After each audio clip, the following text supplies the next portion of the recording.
जय सिया राम।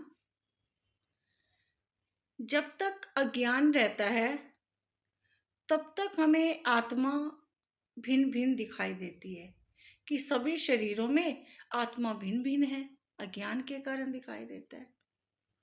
और जब ज्ञान हो जाता है तो आत्मा में कोई भिन्नता ही नहीं होती है। इसके लिए एक सुंदर सा हम उदाहरण देते हैं। जैसे समुद्र के अंदर लहरें हैं, फैन है, बुदबुदे हैं। अगर आपको कोई कहा जाए कि आप हमें बड़ी सुंदर सी लहर जा रही है, आप उठा करके हमें दिखाइए, आप ले आओ ना जरा मेरे पास लहर को। जब आप लहर को उठाने जाएंगे तो आपके हाथ क्या लगेगा? केवल जल, केवल जल। और उसी समुद्र में झाग है, जैसे फेन जिसे कहते हैं, झाग भी कहते हैं, और बुलबुले भी उठते हैं। हम उसको कहें आपको कि आप थोड़ी सी समुद्र में से झाग उठा करके ले आओ, आपके आते तक तो वो पानी हो जाएगा। आपको कहा जाए कि जो बुलबुले बन रहे हैं वो आप उठा करके ले आओ, अब दिखाई तो अलग अलग दे रहे थे।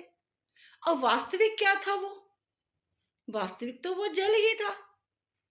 इसी प्रकार शरीर अलग अलग दिखाई दे रहे हैं, लेकिन उनके भीतर जो परमात्मा है, आत्मा है, वो भिन्न नहीं है। जब तक समझ नहीं आती तब तो अज्ञान है, और जब समझ आ जाती है कि आत्माएं भिन्न भिन्न नहीं होती, एक ही होती हैं, जैसे समझ आ जाती है कि फैन, बुदबुदे, लहरें अलग नहीं है, जल ही है।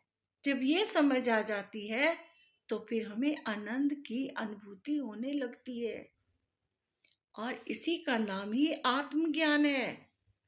और ये एकदम से नहीं होता। आप सोचे आज ही आए, आज ही पता लग जाए। आत्मज्ञान के लिए तो उतावली नहीं करनी पड़ती है। धीरे धीरे, कहते हैं ना, सहज पके सो मीठा होए। सहजता से धीरे धीरे ज्ञान की बढ़ोतरी होती जाएगी, और सचमुच ऐसा बोध हो जाएगा, आप एकदम चुप हो जाएंगे, आनंद में चले जाएंगे। जय सिया राम।